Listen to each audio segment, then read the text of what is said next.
चलो सर सुनो सर, अभी हमने पढ़ा एडिशनल डायरेक्टर सेक्शन 161 सबसेक्शन 1 और हमने पढ़ा ऑल्टरनेट डायरेक्टर सेक्शन 161 सबसेक्शन 2। अब सर ऑल्टरनेट डायरेक्टर का तुमने मेरे को खत्म नहीं करने दिया, break break break break break break break. ठीक है सर, सुनो, दो छोटी सी चीज क्लियर कर रहा हूं ऑल्टरनेट डायरेक्टर के बारे में, जो कंफ्यूज हो गए बाद में प्लीज सुन लो। ठीक है, सबसे पहली चीज सर, आजकल आपको पता है कि जो मीटिंग होती है वो वीडियो कॉन्फ्रेंसिंग से होती है, मतलब लगभग सारे मीटिंग सारे हर कोई अटेंड कर सकते हैं इंडिया में कहीं से भी। तो सर अगर एक वीडियो कॉन्फ्रेंसिंग में मीटिंग हो रही है और जो ओरिजिनल डायरेक्टर है वो भी मीटिंग अटेंड कर लिया और ऑल्टरनेट डायरेक्टर है वो भी मीटिंग अटेंड कर लिया, तो सबसे पहला सवाल, क्या ऑल्टरनेट डायरेक्टर की ऑफिस वेकेट हो जाएगी? और दूसरा, दोनों में से किसका वोट वैलिड माना जाएगा? क्या बोल रहा हूं सर मैं? सर अगर वीडियो कॉन्फ्रेंसिंग से मीटिंग हुआ और उसमें सचिन भी अटेंड कर लिया मीटिंग और यश जो अल्टरनेट डायरेक्टर है वो भी मीटिंग अटेंड कर लिया, तो सबसे पहले क्या अल्टरनेट डायरेक्टर की ऑफिस वेकेट हो जाएगी क्योंकि ओरिजिनल डायरेक्टर ने मीटिंग अटेंड किया वीडियो कॉन्फ्रेंसिंग से? The answer is no. Why sir? Because India आएगा या उसका टेन्योर जब खत्म होगा, विचएवर इज अर्लियर, यहां पे टेन्योर खत्म नहीं हुआ तो अल्टरनेट डायरेक्टर की ऑफिस वेकेट तो नहीं होगी। ठीक है, अब दूसरा सवाल सर, वोट जो है किसका वैलिड माना जाएगा? अब अगर आपने पहले लॉ पढ़ा है या फिर कहीं सुना है तो आपको पता होगा वीडियो कॉन्फ्रेंसिंग में 5 ऐसी चीजें हुआ करती थी जो तुम वीडियो कॉन्फ्रेंसिंग के बोर्ड के वीडियो कॉन्फ्रेंसिंग मीटिंग में नहीं डिसाइड कर सकते। कौन सी 5 ऐसी चीजें हुआ करती थी सर? जैसे कि मैं आपको एग्जांपल दूं, फाइनेंशियल स्टेटमेंट का अप्रूवल, ऑडिट कमेटी का अप्रूवल ऑन फाइनेंशियल स्टेटमेंट। ऐसे 5 चीजें थी सर जो अभी अपने को जानने की जरूरत नहीं है। प्लीज मेरी बात सुनो, नवंबर जो लोग खास करके अटेम्प्ट देकर के आ रखे हैं ना, तुम लोगों के लिए ये ज्यादा इंपॉर्टेंट है, प्लीज मेरी बात सुनो। सर 5 चीजें हुआ करती थी जो तुम वीडियो कॉन्फ्रेंसिंग में नहीं अप्रूव कर सकते। वो 5 चीजें अभी, पहले तो इन्होंने कोविड के वजह से सस्पेंड कर दी थी, बोले कोविड है तो तुम सारी चीजें बोर्ड मीटिंग में डिसाइड कर सकते हो। अभी उन्होंने परमानेंटली उसको लॉ से हटा दिया। आज के डेट में ऐसी एक भी चीज नहीं है जो तुम वीडियो कॉन्फ्रेंसिंग में नहीं डिसाइड कर सकते, सारी चीजें आप वीडियो कॉन्फ्रेंसिंग में डिस्कस कर सकते हो। ठीक है, तो सर अब सारी चीजें वीडियो कॉन्फ्रेंसिंग में कोई भी डिस्कस कर सकता है, तो वो समझ गए। तो आप समझो, जब वीडियो कॉन्फ्रेंसिंग में ओरिजिनल डायरेक्टर और अल्टरनेट डायरेक्टर दोनों आ रखे हैं ना, तो ओरिजिनल डायरेक्टर को प्रायोरिटी दी जाएगी, ओरिजिनल डायरेक्टर का वोट को कंसिडर किया जाएगा, अल्टरनेट डायरेक्टर के वोट को नहीं कंसिडर किया जाएगा, only for the purpose of that meeting. पर सर पहले क्या हुआ था, होता था जैसे कि फाइनेंशियल स्टेटमेंट जो है आप वो वीडियो कॉन्फ्रेंसिंग में नहीं डिसाइड कर सकते। तो सर जब जो रेजोल्यूशन पास हो रहा है वो फाइनेंशियल स्टेटमेंट से रिलेटेड जब होता था ना, तो उसमें आप ओरिजिनल डायरेक्टर का वोट नहीं गिनते थे क्योंकि वो वीडियो कॉन्फ्रेंसिंग से अटेंड कर रहा है, आप शायद ऑल्टरनेट डायरेक्टर का गिनते थे क्योंकि alternate director physical meeting attend कर रहा है। सर कंफ्यूज अगर हुए तो सिर्फ इतना समझ लो, आज के डेट में वीडियो कॉन्फ्रेंसिंग में सारी चीजें डिस्कस हो सकती है। सर आप कैसे बोल रहे हो, हमको तो पता है कि 5 चीजें डिस्कस नहीं हो सकती। ये देखो, जो इंस्टीट्यूट ने अमेंडमेंट शीट डाली है ना, उसका पहला पेज देखो, पहला पेज नहीं एक्चुअली,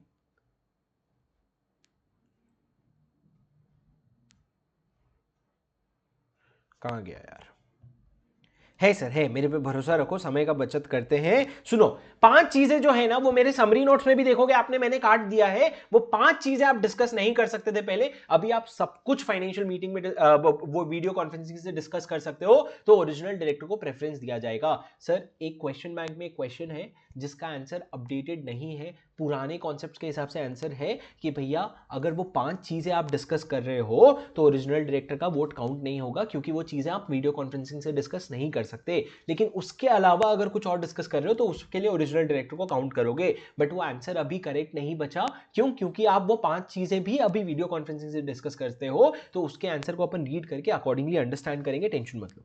पहला क्वेश्चन ये था सर, किसको प्रेफरेंस दिया जाएगा, ओरिजिनल डायरेक्टर को। सेकंड क्वेश्चन सर, क्या तुम ऑल्टरनेट डायरेक्टर को टोटल नंबर ऑफ डायरेक्टर में गिनोगे?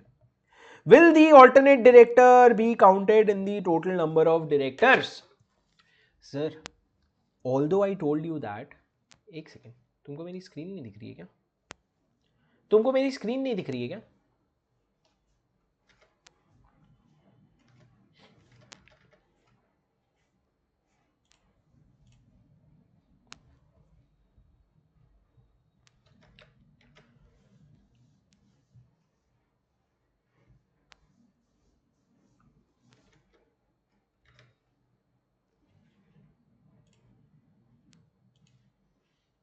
रुक जाओ,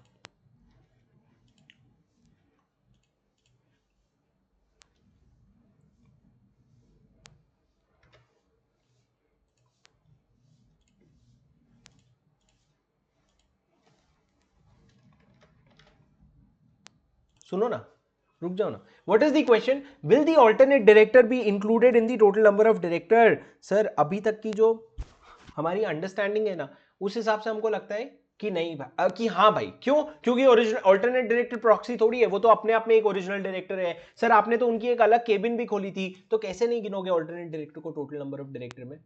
सर इन्होंने, इंस्टीट्यूट ने एक स्टैंड लिया। See it is something which you can argue on, ठीक है, बट इंस्टीट्यूट ने मार्च 2021 में एक क्वेश्चन आया था, एमटीपी का क्वेश्चन है शायद, उसमें इंस्टीट्यूट ने एक स्टैंड लिया कि ऑल्टरनेट डायरेक्टर को हम टोटल नंबर ऑफ डायरेक्टर में नहीं इंक्लूड करेंगे। क्यों सर? क्योंकि उन्होंने बोला ऑल्टरनेट डायरेक्टर जो है वो टेम्पररी अपॉइंट होता है, ओरिजिनल डायरेक्टर की जगह में आता है, ओरिजिनल डायरेक्टर को तो आप इंक्लूड कर ही रहे हो, तो ऑल्टरनेट डायरेक्टर को नहीं करोगे। वो क्वेश्चन भी अपन क्लास में सॉल्व करेंगे, but sir it is just a stand which the institute has taken, and now that institute has clearly taken a stand, that is our stand too. हम institute के साथ ये नहीं बोलेंगे नहीं भाई हमारे हिसाब से तो नहीं होना चाहिए, इंस्टीट्यूट ने बोला होएगा मतलब होएगा, ठीक है। तो सर पर इंस्टीट्यूट ने क्या बोला? Alternate director will not be included while calculating total number of directors for the purpose of section 152 subsection 6. तो सर अगर इंस्टीट्यूट ने बोला नहीं होएगा तो अपने को नहीं इंक्लूड करना है, प्लीज समझे, ठीक है। तो original director, because original director is already counted. अब सर चलो आगे बढ़ते हैं, प्लीज आ जाओ। ऑल्टरनेट डायरेक्टर खत्म कहानी और एडिशनल डायरेक्टर खत्म कहानी, आगे बढ़ने दो। सुनो sir section 161 subsection 3, section 161 subsection 3 बहुत बेसिक है सर। एक आपको मैं कॉन्सेप्ट छोटा सा समझा देता हूं। अगर एक कंपनी है सर डूबा लिमिटेड, ठीक है, वो कंपनी डूब रही है सर, एकदम उसका डाउनफॉल चल रहा है, अच्छा फेस नहीं चल रहा है, और उस कंपनी को सर्वाइवल के लिए चाहिए लोन। तो सर अगर कोई बैंक उसको लोन देने के लिए तैयार हो भी जाती है ना, वैसे तो कोई बैंक लोन देने के लिए तैयार नहीं होगी जब तक तुम फ्रॉड नहीं कर रहे हो। अगर तुम फ्रॉड कर रहे हो, बड़ा फ्रॉड करके साइड से बैंक को पैसे दोगे तो वो अलग चीज है, लेकिन अगर असल में डूब रहे हो, तुम पैसा नहीं कमाने वाले, तो तुमको बैंक पैसा नहीं देगी। तो सर बैंक लेकिन अगर जेन्युइनली इन्वेस्ट करना भी चाहती है ना, तो बैंक तुमको क्या बोलेगी पता है? कि भाई ये ले तू लोन, लेकिन लोन के अग्रीमेंट में ना, लोन के अग्रीमेंट में एक क्लॉज डालेंगे हम कि हमारा एक बंदा जा करके तुम्हारे बोर्ड ऑफ डायरेक्टर में बैठेगा एज अ नॉमिनी डायरेक्टर। किसने बैठाया सर? बैंक ने। किसके बोर्ड ऑफ डायरेक्टर में? डूबा लिमिटेड के। क्यों सर? क्योंकि उनको चाहिए कि भैया डूबा लिमिटेड को अगर हमने 10 करोड़ रुपए का लोन दिया है ना, तो वो ऐसा ना करें कि वो 10 करोड़ रुपए में तुम बड़ा बड़ा सैलरी पे कर रहे हो प्रमोटर को, तुम बड़ा बड़ा खर्चा कर रहे हो, तुम फार्म हाउस खरीद रहे हो। नहीं भैया, तुम्हारे क्या एक्सपेंसेस हो रहे हैं, क्या चीजें तुम खर्च कर रहे हो, उसको क्लोजली ट्रैक करने के लिए हम एक बंदा बैठाएंगे, उसको कहते हैं सर नॉमिनी डायरेक्टर। तो सर नॉमिनी डायरेक्टर क्या होता है? एक डायरेक्टर जो आपके बोर्ड ऑफ डायरेक्टर में बैठा है, who is nominated by some other institution, कोई और इंस्टीट्यूशन आपके बोर्ड ऑफ डायरेक्टर में नॉमिनेट करके बैठाया है। लेकिन सर एक कंपनी के बोर्ड ऑफ डायरेक्टर में नॉमिनी डायरेक्टर बैठाने के लिए ना एओए में पावर होना चाहिए। मतलब क्या सर? अगर मैं बोलूं कि एक कंपनी में नॉमिनी डायरेक्टर बैठा हुआ है तो क्या क्या चीजें कंडीशन मीट हुई होगी, सुनना। पहला तो एओए में पावर दिया गया होगा कि हाँ भैया तुम जब चाहो नॉमिनी डायरेक्टर अपॉइंट कर लेना। दूसरा, एक अग्रीमेंट होना चाहिए, एक अग्रीमेंट जिसमें क्लियरली लिखा है कि भैया हम ना आपके बोर्ड ऑफ डायरेक्टर में एक बंदा बैठाएंगे। सर अगर अग्रीमेंट में नहीं लिखा है ना, सर अगर अग्रीमेंट में नहीं लिखा है ना, तो तुम नहीं बैठा सकते, क्योंकि जब अग्रीमेंट में ही नहीं लिखा है तो तुम कैसे नॉमिनी डायरेक्टर बैठाओगे भाई? पहले जो लोन अग्रीमेंट बना रहे हो उसमें लिखवा तो लो, तुम अप्रूव तो करो। तीसरा सर, जब एओए और अग्रीमेंट का कंडीशन सेटिस्फाई होता है ना, तो बोर्ड ऑफ डायरेक्टर उस बंदे को अपने बोर्ड ऑफ डायरेक्टर में नॉमिनेट करेगा एज अ नॉमिनी डायरेक्टर। मतलब सर कौन सा बंदा अपॉइंट होगा वो कौन बताएगा? Institution, bank. लेकिन कैसे अपॉइंट करना है? वो बोर्ड ऑफ डायरेक्टर अपॉइंट करेगा सर। तो एक नॉमिनी डायरेक्टर क्या होता है सर? बहुत आसान है। Subject to article of association, board of director में appoint any person as a director who is nominated by the bank, ठीक है। लेकिन such appointment will only be in pursuance of law. Sir अगर law में, किसी law में लिखा है, जैसे कि लाइफ इंश्योरेंस एलआईसी एक्ट में लिखा है, एलआईसी एक्ट में लिखा है कि सेंट्रल गवर्नमेंट जो है ना, वो एलआईसी जो कंपनी है उसमें एक बंदे को डायरेक्टर बैठाएगी। फॉर एग्जांपल एलआईसी एक्ट में लिखा है सेंट्रल गवर्नमेंट एक बंदे को एलआईसी में, लाइफ इंश्योरेंस कंपनी जिसका आईपीओ आ रहा है, उसमें एक बंदे को डायरेक्टर बैठाएगी। तो सर अगर ऐसा कोई लॉ का क्लॉज है ना, उसके वजह से आप नॉमिनेट कर रहे हो, तो उसको भी नॉमिनी डायरेक्टर बोल सकते हैं। या फिर सर या फिर किसी अग्रीमेंट की वजह से नॉमिनी डायरेक्टर आ सकता है, या फिर सर कोई सेंट्रल गवर्नमेंट या स्टेट गवर्नमेंट फोर्सफुली एक बंदे को किसी भी कंपनी में डायरेक्टर बैठा सकते हैं, जैसे कि मैंने आपको येस बैंक का एग्जांपल दिया था। ये सारे क्या हो जाएंगे सर, नॉमिनी डायरेक्टर हो जाएंगे। अदिति क्या पूछ रही है, additional director roles of central agency may और may not be appointed, how can he always. हाँ Aditi, good question Aditi, good question and very good question Aditi, good that your surname is Singhal. सुनो sir, वैसे तो मैं नॉमिनी डायरेक्टर पढ़ा रहा हूं, एक बार अदिति रुक जाओ, नॉमिनी डायरेक्टर का खत्म करता हूं, फिर मैं आपको बताता हूं। नॉमिनी डायरेक्टर और कैजुअल वैकेंसी दोनों खत्म करके मैं ये सारे जवाब लेता हूं। अच्छा क्वेश्चन है, सुनो सर। नॉमिनी डायरेक्टर का मैं क्या बता रहा हूं, बहुत सिंपल सा पॉइंट है, कुछ भी नहीं है, रॉकेट साइंस नहीं है, एग्जाम में भी नहीं आएगा। आर्टिकल ऑफ एसोसिएशन में अगर लिखा हुआ है तो बोर्ड अपॉइंट कर सकता है एक नॉमिनी डायरेक्टर को, लेकिन सर लॉ में आर्टिकल ऑफ एसोसिएशन में अप्रूवल होना चाहिए, लेकिन रिक्वायरमेंट लॉ की होनी चाहिए या किसी अग्रीमेंट की, या सेंट्रल गवर्नमेंट या स्टेट गवर्नमेंट ने अपने होल्डिंग के वर्च्यू से बैठा दिया, तो उसको कहते हैं sir nominee director. Nothing very important. What is very important? Section 161 subsection 4. What is section 161 subsection 4 sir? This talks about a very important term called as casual vacancy. Sir ऐसे ही vacancy जैसा कुछ तो हमने कहीं तो पढ़ा है सर, कुछ तो वर्ड आपने बोला था ऐसा, intermittent vacancy. Sir intermittent vacancy कहां पढ़ा था सर? विमेन डायरेक्टर और इंडिपेंडेंट डायरेक्टर। कितने समय में फिल करना होता है सर? 3 months और 6 months। नहीं सर, 3 months और immediately next board meeting, whichever is later. तो सर आपको बोर्ड वुमेन डायरेक्टर और इंडिपेंडेंट डायरेक्टर का इंटरमिटेंट वैकेंसी आपको फिल करना होता है।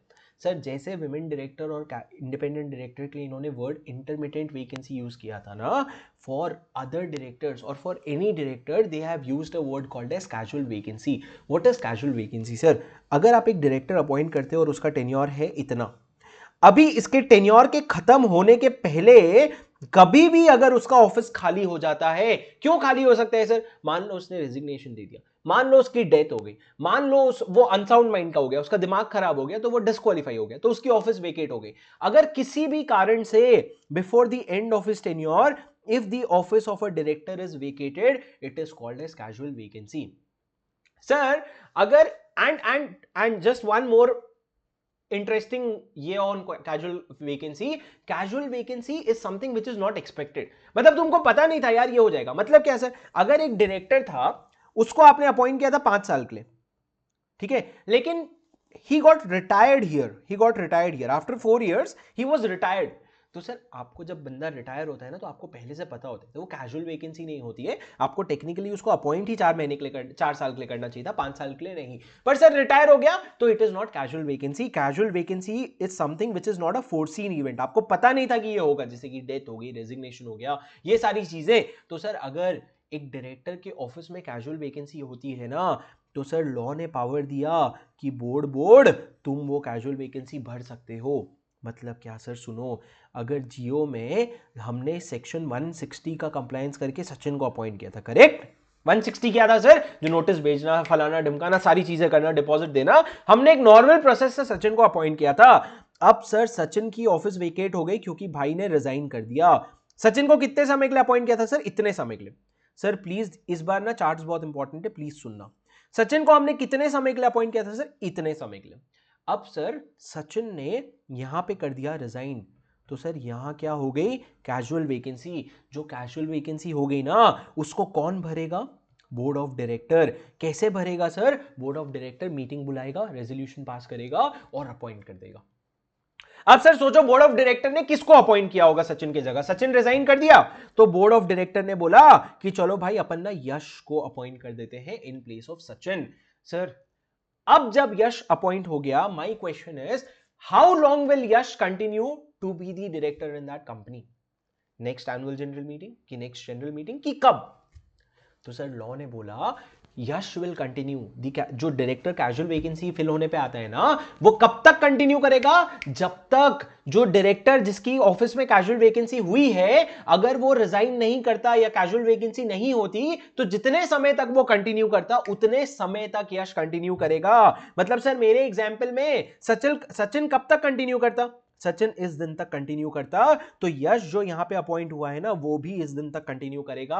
ना ही immediately next annual general meeting, ना ही कुछ। पर सर सोचो, अगर सचिन को आपने अपॉइंट किया था 5 साल के लिए, मान लो सचिन को आपने अपॉइंट किया था 5 साल के लिए, भाई ने सिर्फ 1 साल में रेजिग्नेशन दे दिया, तो मतलब बचा हुआ 4 साल पूरा यश कंटिन्यू करेगा, ये तो बहुत बड़ा समय है सर।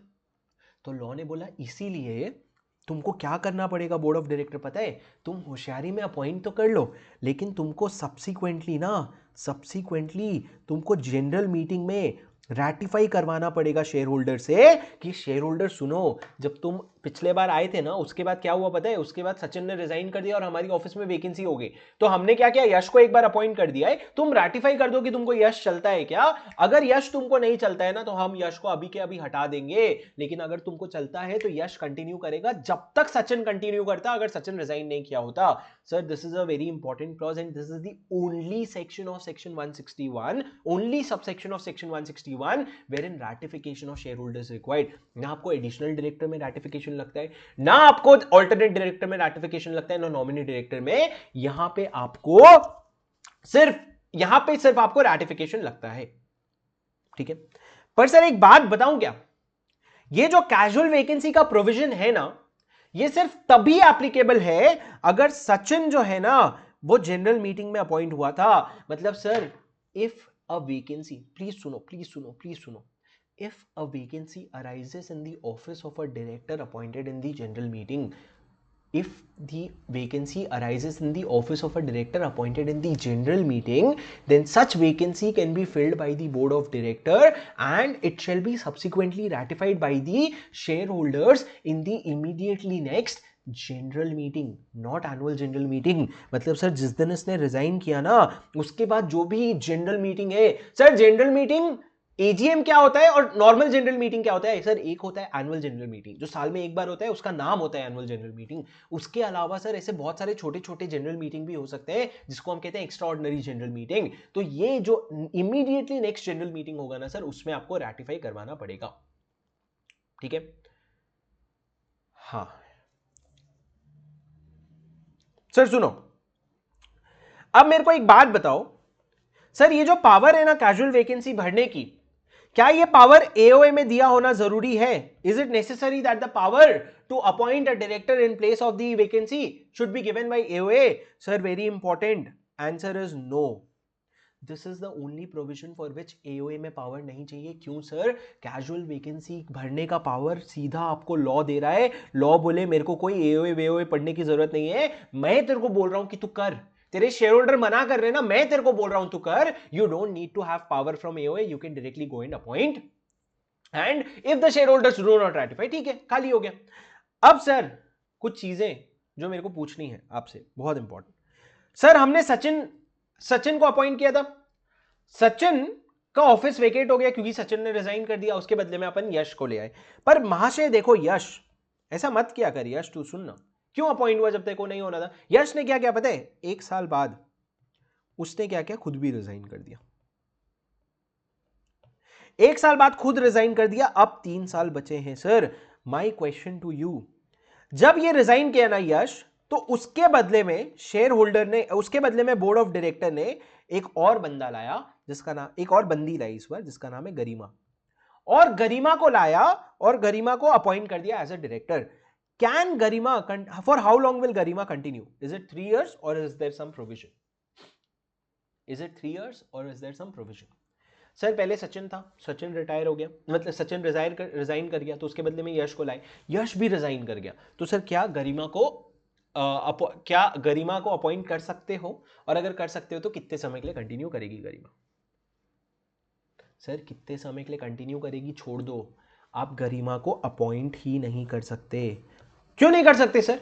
क्योंकि मैंने क्या बोला था, अगर एक डायरेक्टर जो जनरल मीटिंग में अपॉइंट होता है उसकी ऑफिस में वैकेंसी हो जाती है तो उसको board of director casual vacancy समझ के भर सकता है। क्या यहां पे यश को जनरल मीटिंग में अपॉइंट हुआ था? नहीं सर, यश ना बोर्ड मीटिंग में अपॉइंट हुआ था और सचिन के जगह अपॉइंट हुआ था। तो Yash is not a director who is appointed in the general meeting. और अगर आप जनरल मीटिंग में अपॉइंटेड नहीं हो ना, तो आपकी ऑफिस में जो वैकेंसी होती है उसको कैजुअल वैकेंसी नहीं मानते, और कैजुअल वैकेंसी नहीं है तो ये सेक्शन ही एप्लीकेबल नहीं होगा। पर सर आप तो बोलोगे, मैं तो बोल दिया जो मेरे को बोलना था। आप बोलोगे कि सर यश भी तो जनरल मीटिंग में अपॉइंट हुआ था ना, क्योंकि बोर्ड मीटिंग में अपॉइंट किया, बाद में जनरल मीटिंग में उसको लाके रैटिफाई कर लिया, तो वो एक तरह से जनरल मीटिंग में ही अपॉइंट हुआ ना।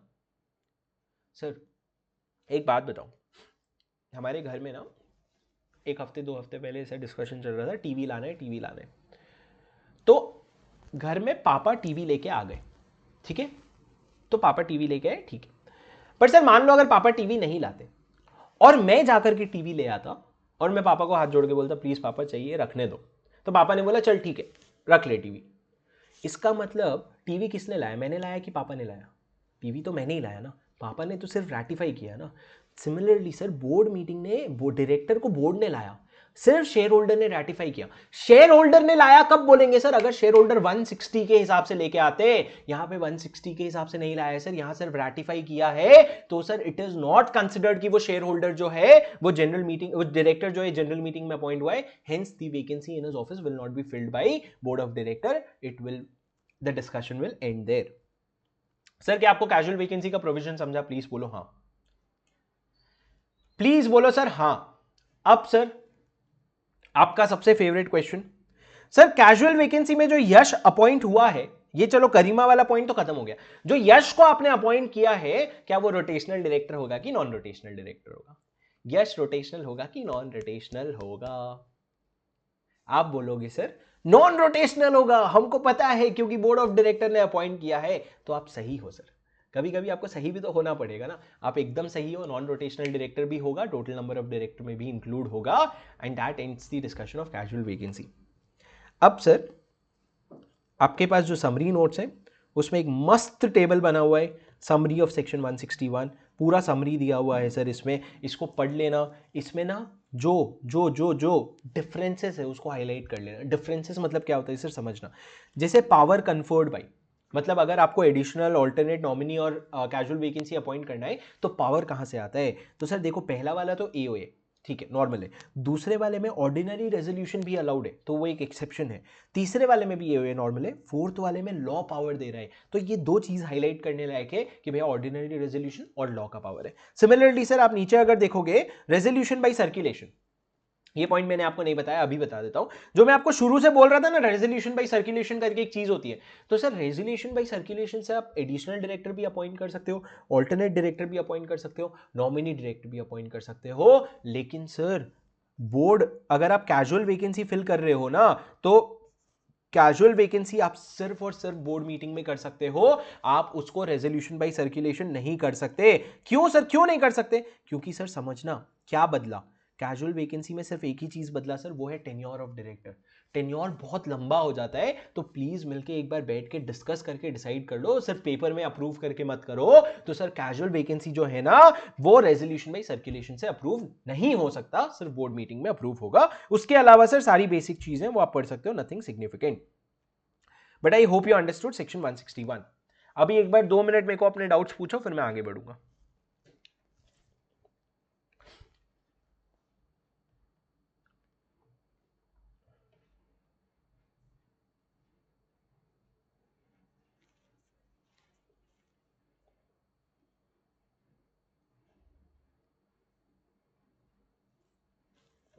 पूछो। Sachin, is there any time limit to fill casual vacancy? No, there is no such time limit which has been mentioned in the law. एक और मेरे को उसका डाउट लेना था, सोनम का डाउट कहां गया? सोनम का डाउट, सोनम प्लीज अपना डाउट रीसेंड करोगे प्लीज। स्वरांगी, नॉमिनी डायरेक्टर को रेम्यूनरेशन कौन देगा, कंपनी या बैंक? कंपनी देगी सर, कंपनी देगी। नॉमिनी डायरेक्टर को रेम्यूनरेशन एक्चुअली दोनों जगह से मिलेगा, बैंक से उसको मोस्टली एम्प्लॉय की सैलरी मिलेगी और कंपनी से उसको डायरेक्टरशिप का मिलेगा। और वो कंपनी समझ के चलती है, जब लोन ले रही है ना तो उसको पता है कि अरे हमको डायरेक्टर की सैलरी भी देनी पड़ेगी, तो वो खर्चा भी आप गिनो और फिर देखो तुमको सूटेबल लग रहा है कि नहीं। Can tenure be revised while filling casual vacancy? Aditi, no. अगर तुमको रिवाइज करना है तो तुम नॉर्मल प्रोसीजर से एक डायरेक्टर को लाके बैठा दो और तुम बोलो हम कैजुअल वैकेंसी नहीं फिल करेंगे। कैजुअल वैकेंसी कब तक फिल करनी होती है सर? लॉ में ऐसा कोई टाइमलाइन नहीं दिया हुआ होता है सर। हाँ, एक सवाल सर, ये जो मैं डब्बा बना रहा था ना, ये डब्बा, मैं डब्बा इतने शौक से क्यों बना रहा था पता है? मेरे को एक लास्ट सवाल आपको पूछना है, ये जो एडिशनल डायरेक्टर की ऑफिस अपन ने खोली और जो अल्टरनेट डायरेक्टर की ऑफिस अपन ने खोली, क्या जो हमारा ओवरऑल लिमिट है 15 डायरेक्टर्स का, क्या उसमें इंक्लूड होगा कि नहीं होगा? जो हमारा ओवरऑल लिमिट है 15 डायरेक्टर्स का, क्या ये उसमें इंक्लूड होगा कि नहीं होगा? The answer is yes, it will be included. ये जो एडिशनल डायरेक्टर है, ऑल्टरनेट डायरेक्टर है, they are very well director in their own capacity and it will be included.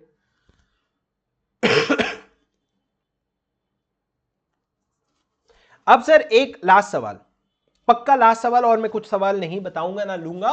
Sir एक बात बताओ, आपने समझाया कि additional director total number of director में आएगा क्या? हाँ। रोटेशनल डायरेक्टर होगा क्या? नहीं, वो नॉन रोटेशनल होगा, हम समझ गए सर। पर एक बात बताओ यार, अगर ये फाइनेंशियल ईयर है, ठीक है, ये फाइनेंशियल ईयर है और यहां 30 सितंबर को एजीएम होल्ड हो रहा है मान लो, और सर आपने इस बीच में कहीं तो भी एक एडिशनल डायरेक्टर को अपॉइंट हुआ किया, तो सर ये एडिशनल डायरेक्टर की टेन्योर कब खत्म हो जाएगी? ये एजीएम के दिन खत्म हो जाएगी। तो सर जब एजीएम के दिन खत्म ही हो जानी है, तो उसको कैसे ही आप टोटल नंबर ऑफ डायरेक्टर में, रिटायरिंग में, नॉन रिटायरिंग डायरेक्टर में लोगे? वो तो वैसे भी रहेगा ही नहीं ना उस दिन, तो रोटेशनल नॉन रोटेशनल का क्या फर्क पड़ता है? सर वो रहे या नहीं रहे वो फर्क नहीं पड़ता है, मीटिंग इस दिन है ना, तो कैलकुलेशन इस दिन हो रही होगी, तो इस दिन कैलकुलेशन हो रही है, तो इस दिन तो ये आपके बोर्ड ऑफ डायरेक्टर, इस दिन तो ये आपके बोर्ड ऑफ डायरेक्टर में बैठा हुआ है ना, तो आप उसको टोटल नंबर में इंक्लूड भी करोगे और नॉन रोटेशनल में भी डालोगे। सर आपको कैसे पता सर कैलकुलेशन इस दिन हो रही है? How do you know that calculation is happening on this days? Sir AGM का नोटिस जाता है, और नोटिस जाने के पहले कल मैंने आपको दिखाया था मेशवानी ब्रदर्स का, मेशवानी और पवन जो दोनों रिटायर बाय रोटेशन हो रहे थे, वो पहले से नोटिस में बता देते हैं कि because of provision of 156 these two people are retiring by rotation in the upcoming AGM, तो इनके लिए हमको रेजोल्यूशन पास करना है, तो होता है, तो इनको पहले कैलकुलेशन करके बताना होता है सर। उस दिन एडिशनल डायरेक्टर बोर्ड में बैठा होता है, इसलिए आप उसको बिल्कुल कंसिडर करोगे। चलो सर, चलो चलो, बहुत कुछ कर सकते हो आशिफ, आप फ्रॉड करने के लिए इसमें बहुत कुछ कर सकते हो, ऐसा फ्रॉड रोकने का कोई इरादा नहीं है। आप तो ये भी कर सकते हो कि मान लो आपको पता है कि कंपनी के पास अगर मैं नीरव मोदी को एज अ डायरेक्टर बनाने का प्रपोजल लेके जाऊंगा, तो कंपनी कभी अप्रूव ही नहीं करेगी, शेयर होल्डर कभी अप्रूव ही नहीं करेंगे, तो बोर्ड ऑफ डायरेक्टर क्या कर सकते हैं पता है? एडिशनल डायरेक्टर अपॉइंट किया और उसके बाद उसका टेन्योर खत्म हो गया एजीएम में, फिर से एडिशनल डायरेक्टर अपॉइंट किया, उसी को फिर खत्म हो गया, तो वैसा तुम कर सकते हो, करते रहो। लेकिन सर कॉर्पोरेट गवर्नेंस नाम की भी एक चीज होती है, ठीक है, अगर आप नीरव मोदी को अपॉइंट करके कुछ गलत करना चाहते हो, तो वहां हमने इंडिपेंडेंट डायरेक्टर भी बैठा रखा है, तो वो सब चीजें ठीक है। अब सर सुनो, सेक्शन 161 खत्म हो गया। अब मेरे साथ अगर तुम फटाफट डायरेक्टर आइडेंटिफिकेशन नंबर का छोटा छोटा प्रोविजन कर लोगे ना, तो मेरे को थोड़ा समय मिलेगा आपको एक दो क्वेश्चन कराने के, ये तो फिर मेरे को आपको अलग से समय लेना पड़ेगा आपका। सर अब तक अपना क्या हो गया? अपना 152 हुआ था कल, 152 में अपने ने क्या पढ़ा था? एक बार छोड़ दो सर, अभी सब छोड़ दो, 152, 6, 7, रिटायरमेंट, रोटेशन, एडिशनल सब छोड़ दो, अब आगे बढ़ते हैं, मेरे साथ सुनो। सर 152 में अपन ने क्या पढ़ा था? 152 में मैंने आपको बताया था अपॉइंटमेंट ऑफ डायरेक्टर कैसे होता है, क्या प्रोसीजर होता है, और उसके बाद अपन ने देखा retiring bye rotation and reappointment. उसके बाद अपन सीधा आ गए सर 160 क्या कहता है sir? Appointment of retiring, sorry, appointment of right of director other than retiring director to stand for directorship, and section 161 जिसमें अपन ने 4 सबसेक्शन पढ़ा। सर एक क्वेश्चन, जो अभी आपने 160 का नाम बताया, right of director other than retiring director to stand for directorship, क्या वो नाम भी याद करना पड़ेगा? नहीं भाई, आप बस इतना याद कर लो, as per section 160 of companies act 2013 more than enough है, आपको वो नाम एग्जैक्ट लिखने की जरूरत नहीं है। अब सर बीच का एक पोर्शन रह गया 153 से 159 का। सर 153 से 159 किसके बारे में बात करते हैं पता है? दिल के बारे में बात करते हैं। सर क्या होता है? Director identification number. जैसे हमारा, मैंने आपको कल बताया था, आधार कार्ड होता है, वैसे ही हर डायरेक्टर को डायरेक्टर आइडेंटिफिकेशन नंबर लगता है।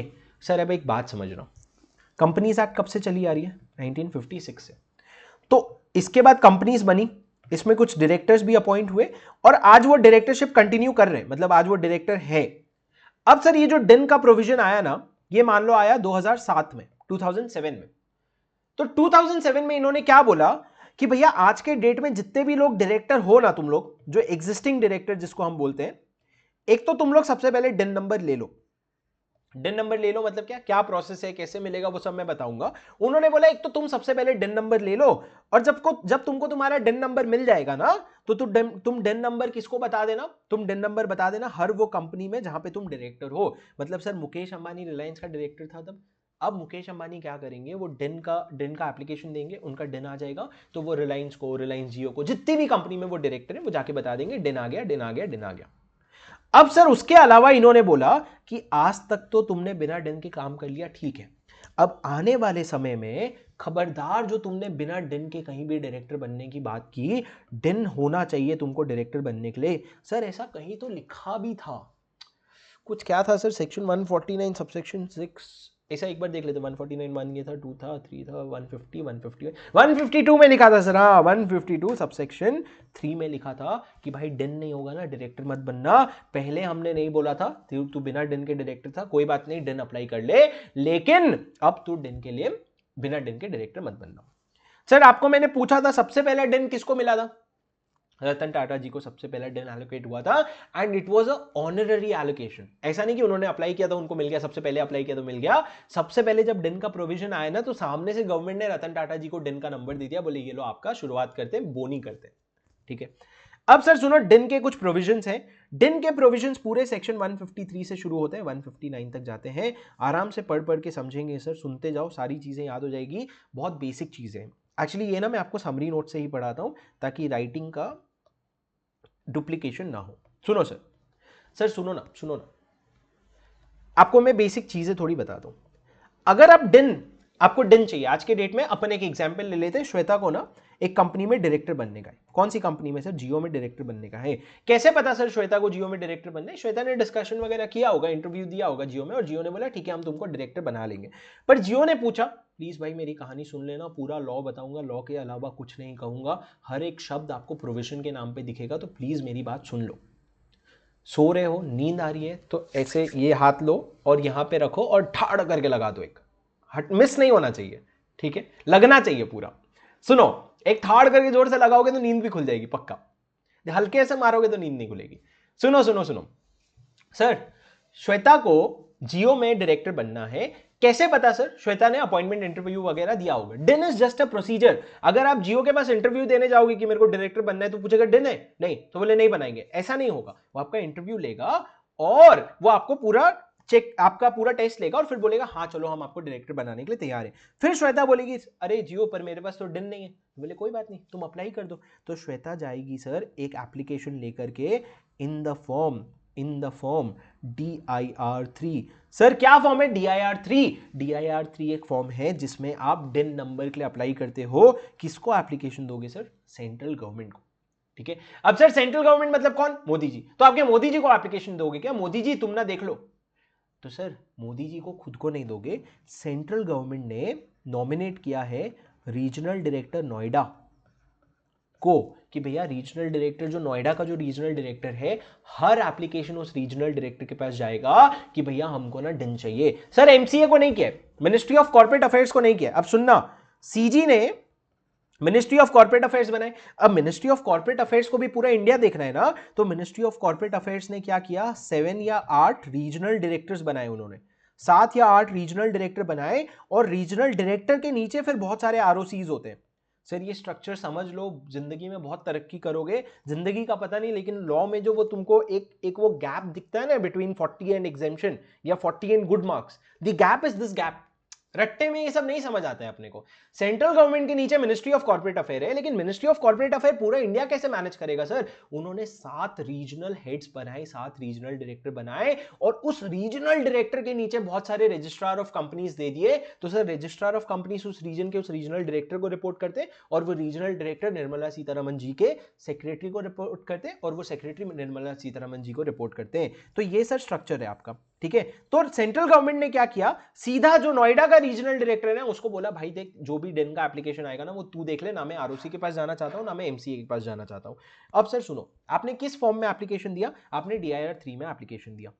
अब जब सेंट्रल गवर्नमेंट को के पास आपका एप्लीकेशन आएगा ना, श्वेता का एप्लीकेशन आएगा ना, उसके पास 1 मंथ का समय है, 1 महीने का समय है। या तो तू एक्सेप्ट कर ले कि भाई तुम्हारा एप्लीकेशन एकदम ठीक है, ये रहा तेरा डिन, और तुम एप्लीकेशन एक्सेप्ट करने के साथ साथ डिन नंबर एक एलोकेट करके दे दो श्वेता को। End of discussion. काश हर चीज एक्सेप्ट हो जाती। अगर तुमको एक्सेप्ट नहीं करना है 1 महीने के अंदर, तो तुम क्या करो, रिजेक्ट कर दो कि नहीं भैया तुमको हम डिन एलोकेट नहीं कर सकते। क्यों? क्योंकि प्रोबेबली तुम डिस्क्वालिफाइड हो।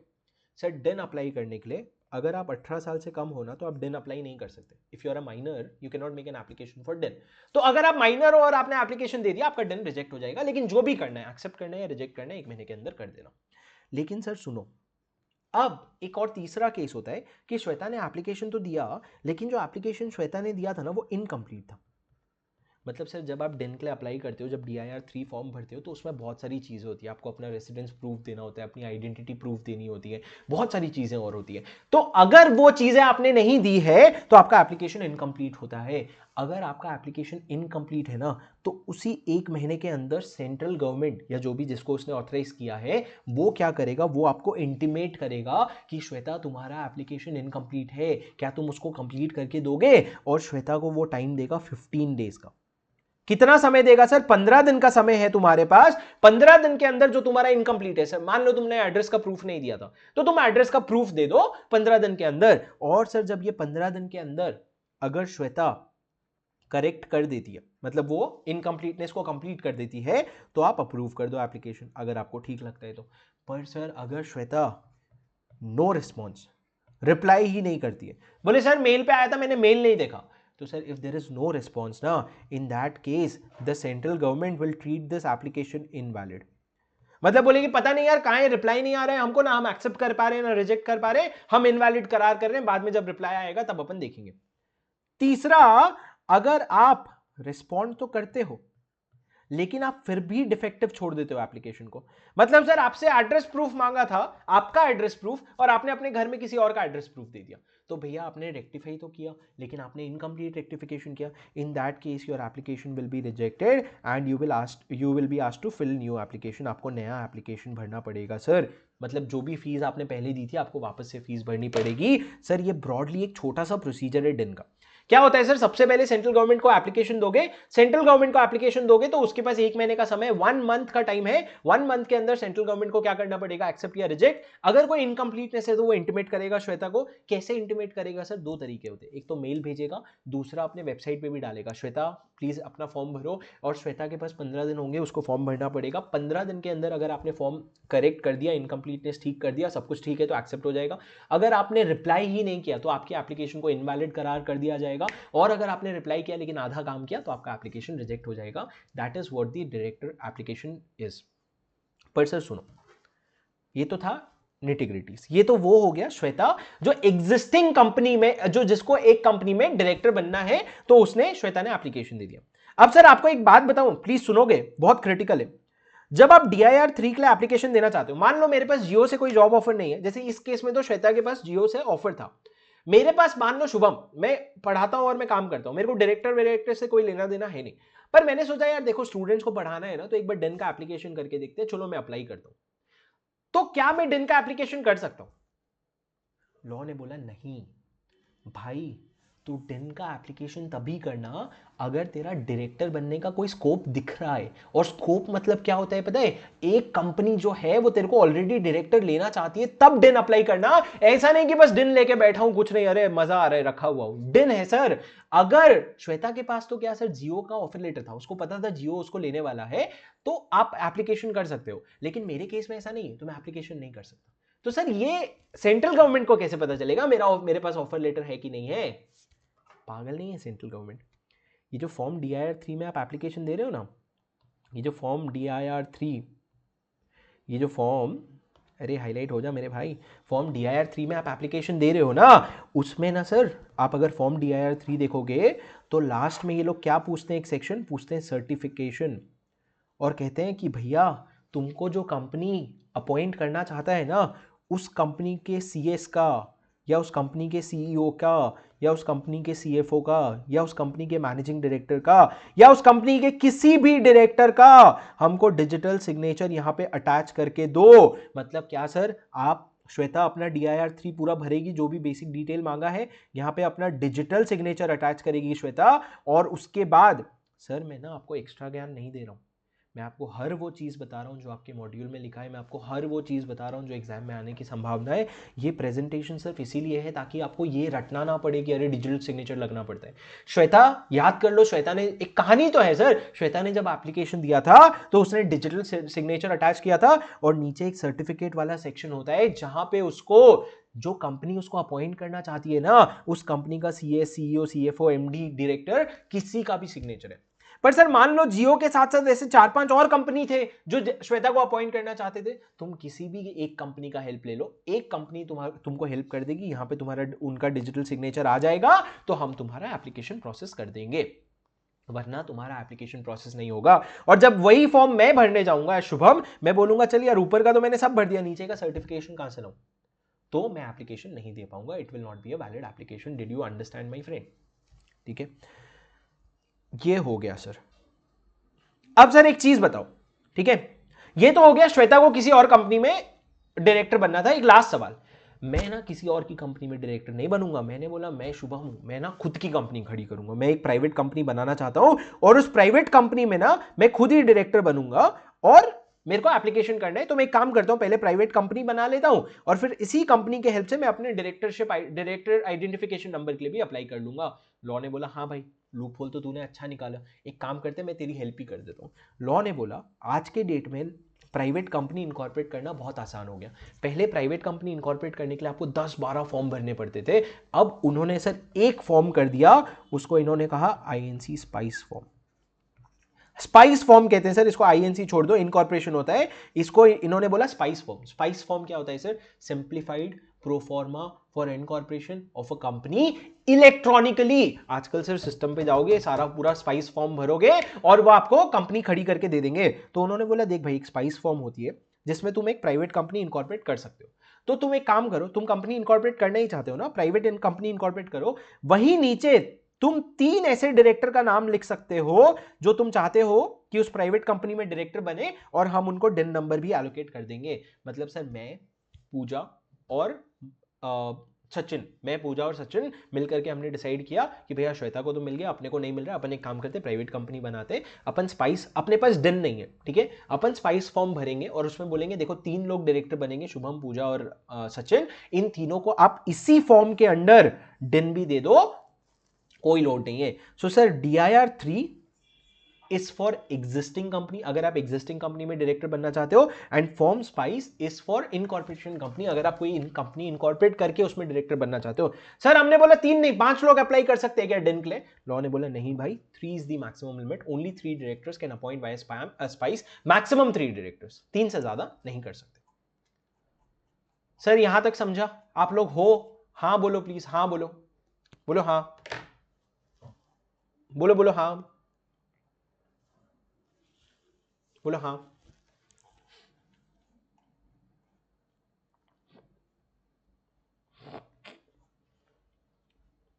अरे जोर से बोलो ना हाँ। आ जाओ सर। सेक्शन 153, सर सेक्शन 153 क्या है? एप्लीकेशन फॉर डिन। 154 क्या है? अलॉटमेंट ऑफ डिन। 153 में आप अप्लाई करोगे, 153 में आपको अलॉटमेंट हो जाएगा। 153 क्या है sir? Application for DIN. Any individual who intends to be appointed as a director shall make an application for DIN और other ID number as may be prescribed. Sir ये अदर आईडी नंबर का मैं आपको बता देता हूं, इन्होंने बाद में अमेंडमेंट करके बोला डिन के अलावा भी हम कोई और नंबर प्रिस्क्राइब कर सकते हैं, वो भी डिन के बराबर माना जाएगा, कोई अपने को इंपॉर्टेंट नहीं है सर, बस आप समझ लो डिन है आज के डेट में। Application to the central government कैसे करोगे सर? जो भी मैनर प्रिस्क्राइब्ड है इलेक्ट्रॉनिकली फॉर्म DIR3 में आपको करना पड़ेगा। सर आपको LLP एक्ट पता है? नहीं सर, आपको LLP एक्ट क्यों नहीं पता है? क्योंकि जब तक आप CA फाइनल में आए LLP एक्ट पीछे निकल गया, आप आगे बढ़ते गए, आपके बाजू से LLP एक्ट पीछे निकल गया। LLP एक्ट क्या होता है सर? LLP एक्ट में ये प्रोविजन है, LLP एक्ट में क्या लिखा है कि भैया अगर आप उस किसी भी LLP में अगर पार्टनर बनना चाहते हो ना, डेजिग्नेटेड पार्टनर, तो एक नंबर लगेगा, उसको कहते हैं designated partner identification number, designated partner identification number. पर अगर आपके पास डिन है ना भाई, तो आपको डीपिन की जरूरत नहीं है, DIN will be equal to DPIN for the purpose of LLP act. सर फिर से सुनो, एलएलपी एक्ट है जिसमें अगर आप किसी एलएलपी में डेजिग्नेटेड पार्टनर बनना चाहते हो तो आपको एक नंबर लगता है डीपिन, जैसे कि डायरेक्टर के लिए डिन होता है, डेजिग्नेटेड पार्टनर के लिए डीपिन होता है। पर उन्होंने बोला अगर तुम्हारे पास डिन है ना तो DIN is a good enough for DPIN and you will not need to obtain a DPIN separately. तो LLP act requires DPIN, DIN can be used as DPIN. अब सर रूल्स में क्या लिखा है, जो बंदा अपॉइंट होना चाहता है ना उसको क्या देना पड़ेगा, अपना photograph, identity proof, residence proof, mandatory DAC, आपको डिजिटल सिग्नेचर सर्टिफिकेट होना चाहिए क्योंकि आप डिजिटली साइन करोगे, and it shall be certified by a full time company secretary, managing director, director, CEO, CFO. आप जो फॉर्म दे रहे हो ना उसको सर्टिफाई भी करवाना पड़ेगा इन लोगों से। और सर अगर आप न्यू कंपनी इनकॉर्पोरेट कर रहे हो तो आईएनसी स्पाइस में आईएनसी 32 फॉर्म है जिसको स्पाइस फॉर्म कहते हैं, उसमें आप फाइल कर सकते हो आराम से, ठीक है। नेक्स्ट है 154 अलॉटमेंट ऑफ डिन। जैसे ही आप डिन का एप्लीकेशन देते हो सर तो आपको अलॉटमेंट होता है। अलॉटमेंट का मैंने आपको पूरा समझाया 30 डेज के अंदर क्या होता है और उसके बाद 15 डेज में क्या होता है। पर सर एक चीज मैंने आपको नहीं बताया कि जब आप जैसे ही एप्लीकेशन फाइल करते हो ना DIR3 में तो एक एप्लीकेशन नंबर जनरेट होता है जो बहुत प्रोसीजरल है, कोई बड़ी चीज नहीं है। उसके बाद से 3 केस, अगर आपने डिफेक्ट को रेक्टिफाई कर दिया तो आपका डिन अलॉट हो जाएगा, आपका एप्लीकेशन एक्सेप्ट हो जाएगा। अगर आपने रेस्पॉन्ड ही नहीं किया, आपने कुछ बताया ही नहीं, तो आपके एप्लीकेशन को इनवैलिड माना जाएगा। और अगर आपने रेक्टिफाई किया लेकिन ढंग से काम नहीं किया तो आपका एप्लीकेशन रिजेक्ट हो जाएगा और बोलेंगे नया एप्लीकेशन फाइल करके दो। Sir section 155 very important and the shortest section, prohibition to obtain more than 1 DIN. Sir आप एक समय पे एक ही जन के हो सकते हो, एक साथ एक से ज्यादा जने के मत होना। सॉरी क्या बोल रहा हूं, आप एक बार में एक ही डिन ऑब्टेन कर सकते हो, एक से ज्यादा डिन मत ऑब्टेन करना। At maximum you can have 1 डिन।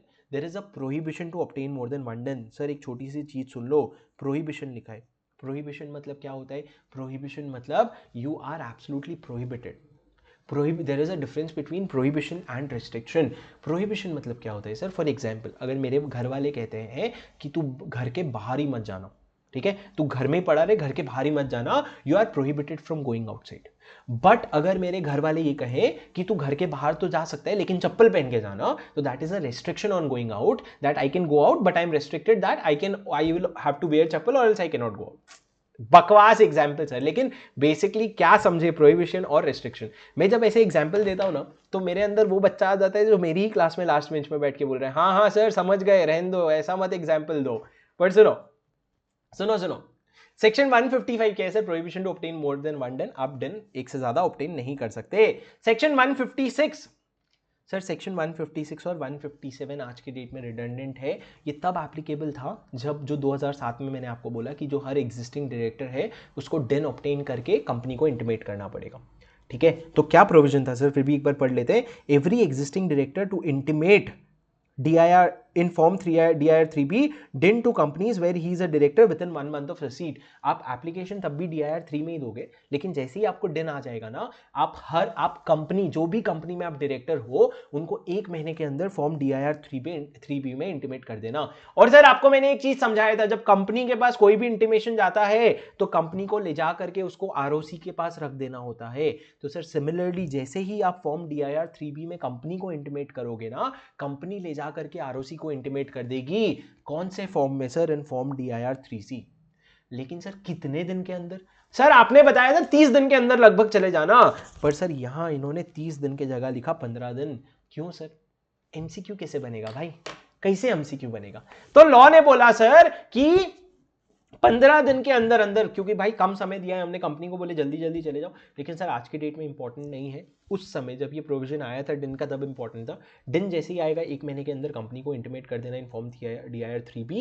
एंड क्यों सर मैं ऐसा क्यों बोल रहा हूं, क्योंकि इन्होंने लिखा है एवरी एग्जिस्टिंग डायरेक्टर, मतलब जो आज के डेट में किसी कंपनी में डायरेक्टर हैं उन लोगों को बोला है। जो अपॉइंट होना चाहता है वो तो नॉर्मल प्रोसेस से अपॉइंट होगा, वो अपन पढ़ेंगे, लेकिन जो एग्जिस्टिंग डायरेक्टर है उसको 1 महीने में इंटीमेट करना पड़ेगा और आगे जाकर के 15 दिन के अंदर अंदर कंपनी ROC को इंटीमेट कर देगी।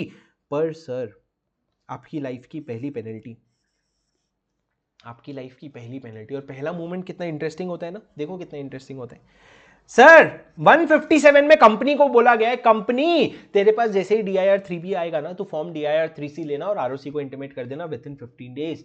पर अगर तुमने नहीं किया ना कंपनी, तो तू और तेरे सारे ऑफिसर इन डिफॉल्ट, जो भी ऑफिसर इन डिफॉल्ट होते हैं सर, ऑफिसर इन डिफॉल्ट क्या होते हैं, वो लोग जो रिस्पॉन्सिबल है वो काम करने के लिए, जैसे कि DIR 3B में कम्युनिकेट करना था तो शायद वो CS का काम होगा, तो CS will be the officer in default, the company and each officer in default will be liable for a fine of ₹25,000 and for a fine of ₹100 per day up to a maximum of 1 lakh rupees. मतलब क्या sir, आपको 25,000 की सीधा penalty लग जाएगी और हर दिन के डीले के लिए आपको ₹100 लगेगा, but up to a maximum of 1 lakh rupees, 1 lakh रुपए से ज्यादा इस छोटी सी चीज के लिए हम पेनल्टी नहीं लगाएंगे।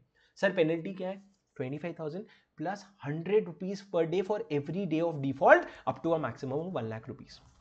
अब सर सुनो, 158 क्या कहता है, obligation to indicate DIN. Sir अभी डिन लिया है, अचार डालोगे उसका, नहीं ना, तो एज अ डायरेक्टर तुम जो भी रिटर्न्स, जो भी इंफॉर्मेशन, जो भी पर्टिकुलर्स तुम बनाओगे, जो भी तुम फाइल करोगे, उसमें हर जगह अपने नाम के नीचे अपना डायरेक्टर आइडेंटिफिकेशन नंबर लिख लेना। इसलिए सर आप देखोगे बहुत सारे जो फाइनेंशियल स्टेटमेंट साइन होते हैं, अगर उसमें कोई डायरेक्टर साइन कर रहे हैं तो नीचे वो अपना डिन नंबर भी लिखता है।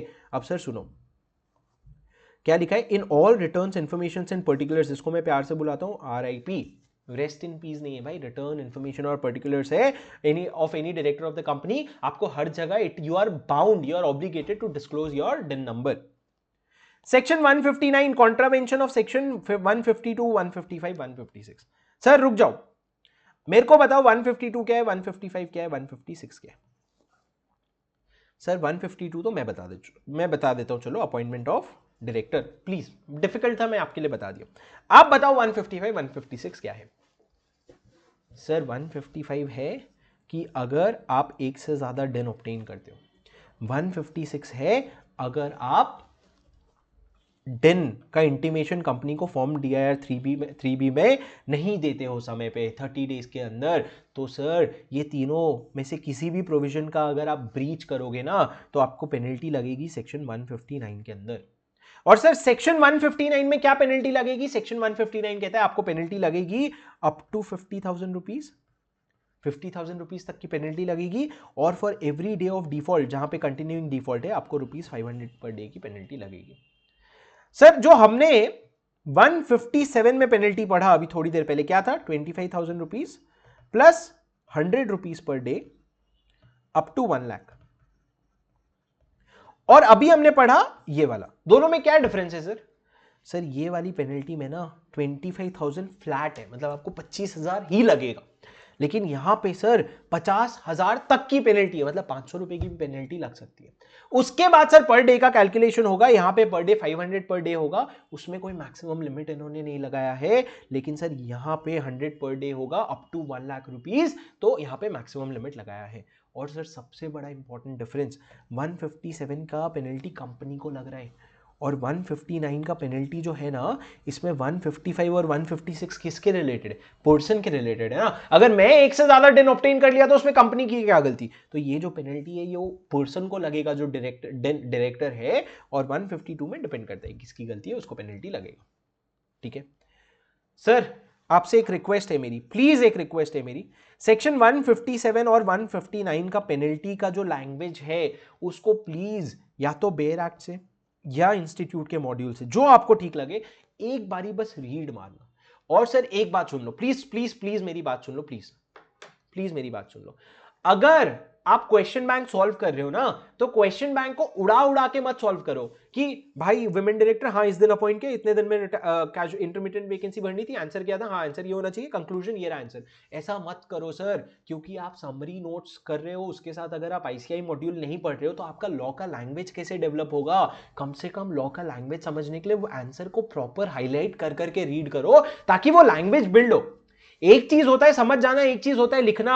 हमको क्लियरली पता है, हम समझ जाते हैं, हम लिखते नहीं हैं, तो लिखने पे ध्यान देना है सर। क्वेश्चन बैंक को मेरा रिक्वेस्ट है, प्लीज जब पढ़ोगे ना तो प्लीज कितना भी रिपीटेड क्वेश्चन क्यों ना हो। सर मैंने अपने मॉड्यूल क्वेश्चन बैंक में शुरू के 8 से 10 क्वेश्चन में विमेन डायरेक्टर्स के बार बार प्रोविजन डाले, मेरे को पता नहीं क्या वो रिपीट है, क्या मैं हटा नहीं सकता? जो C कैटेगरी आप मार्क करते हो, क्या मैं उसको हटा नहीं सकता?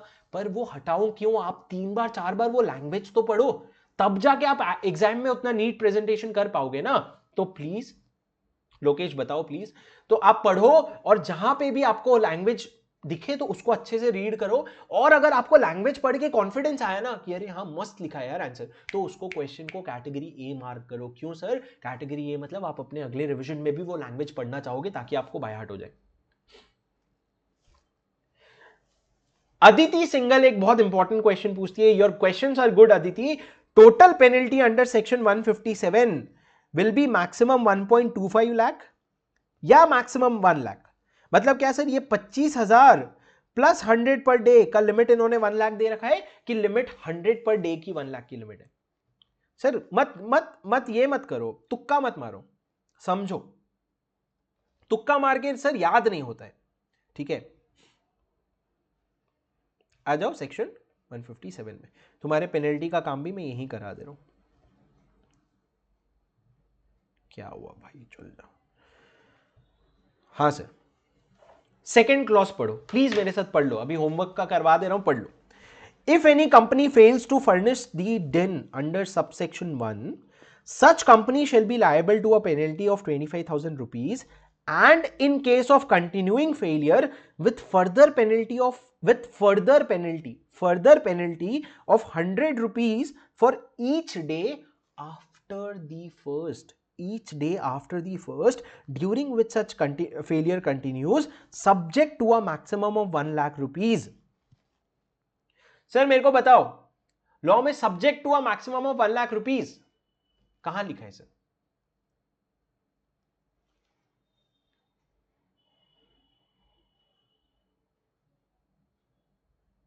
क्या, एक सेकेंड, लोकेश कह रहे हैं सर आपकी बुक में दोनों में फ्लैट ले लिया है 25,000। लोकेश आई थिंक आपके पास पुराना एडिशन है क्या? अच्छा, सेक्शन 157 में कंपनी पे फ्लैट 25,000 है एंड ओआईडी पे 25 अप टू 25,000 है, रिमेनिंग थिंग्स आर सेम। अच्छा, मेरी कंपनी में मेरे में उसको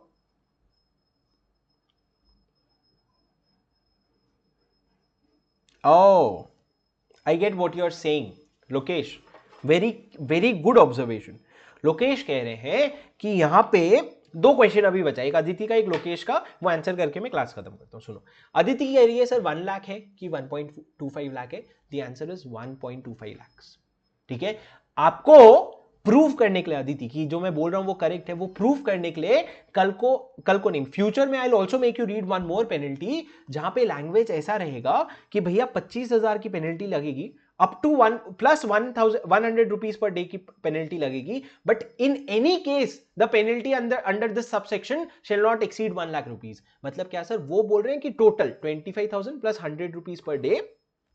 मैं खुद कंफ्यूज कर रहा हूं तुमको, सुनो सर, एक है पेनल्टी 25,000, एक है पेनल्टी ₹100 पर डे। ये प्लस तो है, गारंटी है, क्योंकि फर्दर पेनल्टी लिखा है। अब सवाल ये है सर, इसका मैक्सिमम लिमिट 1 लाख होगा कि इसका मैक्सिमम लिमिट जो 100 पर डे है, इसका मैक्सिमम लिमिट 1 लाख होगा? अगर पहला वाला केस है तो मैक्सिमम लाइबिलिटी आपकी 1 लाख की हो सकती है, अगर दूसरा वाला केस है तो आपकी मैक्सिमम लाइबिलिटी 1.25 लाख की हो सकती है। कौन सा केस ट्रू है sir? In this case B is true. In future, I'll show you a penalty where case A will be true and I'll show you clearly how the language is different. Okay, Aditi? For here, case B is correct. Now, Lokesh is saying, sir, ये जो 25,000 की penalty है ना, ये company को भी लगती है, ये ऑफिसर इन डिफॉल्ट को भी लगती है, which is correct, I know. But sir law में क्या लिखा है कि कंपनी को फ्लैट 25,000 की पेनल्टी लगेगी, लेकिन ऑफिसर इन डिफॉल्ट को अप टू 25,000 की पेनल्टी लगेगी। सॉरी, नॉट लेस देन 25,000 की पेनल्टी लगेगी। मतलब सर 25,000 तो मिनिमम लगेगी और 25,000 से ज्यादा भी लग सकती है, करेक्ट ना? ये देखो क्या लिखा है, and every officer of the company who is in default can continue to be liable of a penalty of not less than 25,000 rupees and in case of continuing failure with further penalty. तो sir सुनो, which is correct Lokesh, good observation, but penalty ही याद नहीं रहती, तो ये सारी चीज़ें नहीं याद रहेगी। जितना सिंप्लीफाई करोगे पेनल्टी याद रहने के चांसेस ज़्यादा है, क्योंकि एमसीक्यू में क्या आने वाला है, एमसीक्यू में आने वाला है कि how much penalty is allowed, तो वो आपको इतना कॉम्प्लिकेट नहीं करेंगे। Your point is absolutely correct, but don't get tangled in all these things, because फिर आपको क्या होगा ना, फिर आपको लगेगा यार बहुत चीज़ें याद करनी है, ठीक है, विच इज नॉट ट्रू। आप 25,000 याद कर लो, बहुत बड़ी बात है। आज से 4 दिन बाद अगर आप बुक नहीं खोलोगे और अगर मैं आपको पेनल्टी पूछूंगा तो आप बोलोगे 50-1 लाख होगा सर, क्या पता, ठीक है। तो good point, but don't get into all these things, but let me know, I'm happy to know.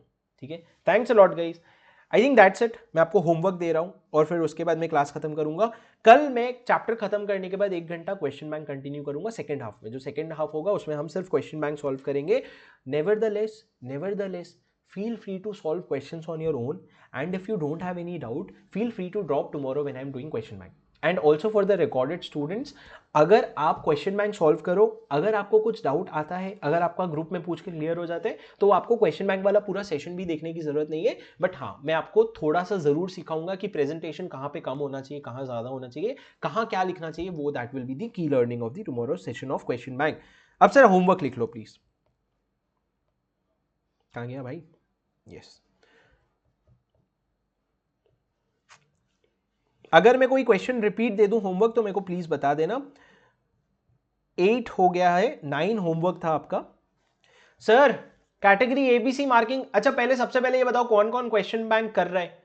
I tell you, Shivam Garg a very good student, क्या करता है वो पता है? वो क्वेश्चन बैंक का पूरा कैटेगराइजेशन करता है, मेरे को भी देता है, और साथ में वो हर दिन एक आंसर भी लिखता है जो मैंने कभी बोला भी नहीं। भाई ये क्वालिटी होती है एक स्टूडेंट की, उसको पता है उसको आंसर लिखना पड़ेगा, उसको ज़्यादा कॉन्फिडेंस चाहिए, वो हर दिन एक आंसर भी अपने नोट्स में लिखता है और उसकी फोटो बाकायदा मेरे को भेजता है। और शिवम मेरे को वो फोटो हर दिन चाहिए, मैं पढ़ूं नहीं पढ़ूं मेरे को वो फोटो हर दिन चाहिए। मैं हर दिन ये चेक करूंगा आपने मेरे को लिख के फोटो भेजा है कि नहीं, तो वो फोटो जरूर भेजते रहना, और जिस दिन फोटो नहीं भेजोगे उस दिन मेरे को लिख के बताना कि I am not able to send it today. But who all are just solving question bank, even if you are not writing, who all are just solving the homework भर का question bank. Aakash question bank नहीं मिला है तो मैंने chapter 1 का sample question bank और sample summary notes कल 24 फरवरी को टेलीग्राम ग्रुप में भेजा है। तो जो स्टूडेंट्स रिकॉर्डेड भी देख रहे हैं, अगर आपके पास नोट्स नहीं आए हैं तो क्वेश्चन समरी नोट्स और क्वेश्चन बैंक फर्स्ट चैप्टर का मैंने टेलीग्राम ग्रुप पे 24 फरवरी को भेजा है, वो जाकर के चेक कर लो। Solving, please solve guys, please solve, it is for you, it is for you, please solve, जितना करोगे उतना अच्छा है। सर क्वेश्चन 9 होमवर्क हो चुका था, क्वेश्चन 10 में आपको क्लास में करवाऊंगा, पर आप पढ़ भी लोगे तो कोई बड़ा नुकसान नहीं हो जाएगा। क्वेश्चन 11 क्या मैंने आपको होमवर्क दिया था? विमेन डायरेक्टर 149 सबसेक्शन 6 है। क्वेश्चन 12 होमवर्क लिख लो, सॉरी क्वेश्चन 11 होमवर्क लिख लो।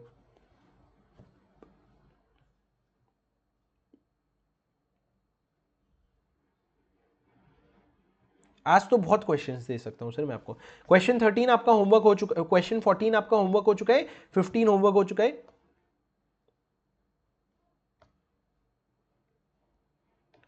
सर क्वेश्चन 16 होमवर्क, शायद 16 भी मैंने दिया था आपको, पर 16 homework. 17 homework, 17 homework, 18 homework, 19 homework. Sir बहुत रिपीटेड क्वेश्चंस दिखेंगे, सिर्फ लैंग्वेज पढ़ते जाना। 20 homework, 21 I will make you solve in class, not homework, not homework, 21 not homework, solve in class, मैं करवाऊंगा कल।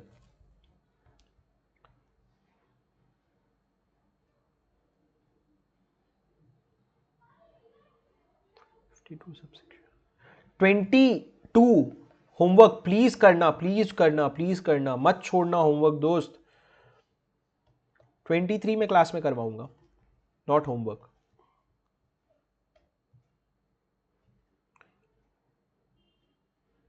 24 क्लास में करवाऊंगा, नॉट होमवर्क। 25 क्लास में करवाऊंगा, नॉट होमवर्क। 26 क्लास में करवाऊंगा। 27 सर 27 होमवर्क। 28 होमवर्क। अब सर कोई ना कोई एक स्टूडेंट उठ के आएगा, बोलेगा सर एक बार समराइज कर दो ना क्या क्या होमवर्क है।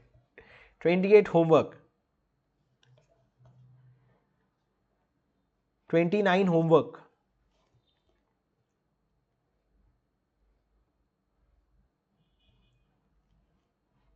30 में क्लास में करवाऊंगा, प्लीज छूना भी मत 30, नहीं तो तुम मेरी जान ले लोगे डाउट पूछ पूछ के। 31 होमवर्क।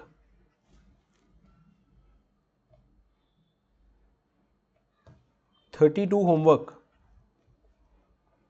सर क्या सारे क्वेश्चन करने हैं आपके क्वेश्चन बैंक के? Absolutely yes sir. आप किसी और ऑथर के क्वेश्चन बैंक उठा करके देख लो, 80 क्वेश्चन 90 क्वेश्चन होंगे, मेरे में सिर्फ 50-55 है। क्यों सर? क्योंकि जो एकदम ही हल्के question, non relevant question, repetitive थे, मैंने सब हटा दिए।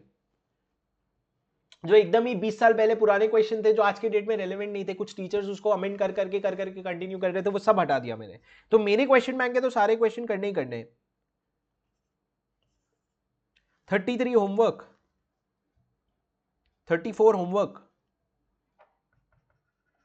बस करो सर भाई, मुश्किल से 1 घंटा लगना है।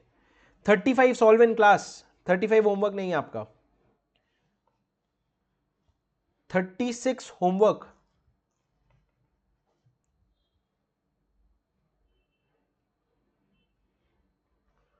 37 छोड़ दो, 38 होमवर्क, 37 पेंडिंग में डाल रहा हूं, ठीक है।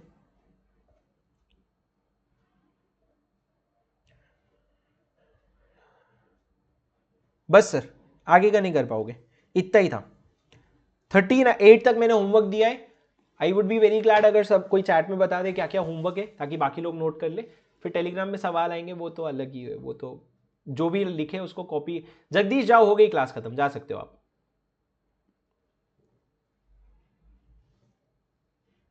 जगदीश भाई थोड़ा ना ऑफिस में कॉम्प्रोमाइज़ करो, ठीक है। थोड़ा ऑफिस वालों को ना इतना भाव मत दिया करो। हम भी गए हैं ऑफिस, हमको भी पता है ऑफिस क्या होती है। लाइफ में ना क्लैरिटी होनी चाहिए, ऑफिस जाना है कि सीए बनना है। मेरे को लाइफ में क्लैरिटी है, मेरे को ऑफिस का काम करना है कि मेरे को टीचर बनना है, तो मैं वैसा प्रेफरेंस देता हूँ। क्वालिटी कॉम्प्रोमाइज़ होगी कहीं ना कहीं, लेकिन प्लीज़ भाई रिकॉर्डिंग बंद है ना। रिकॉर्डिंग चालू है, ठीक है गाइज। मैं ऑफिशियली रिकॉर्डिंग खत्म करता हूँ, क्लास एंड करता हूँ, और फिर आप लोगों के मैं डाउट्स लूंगा। जिनको जाना है प्लीज़ जा सकते हो आप, ठीक है। Thank you guys.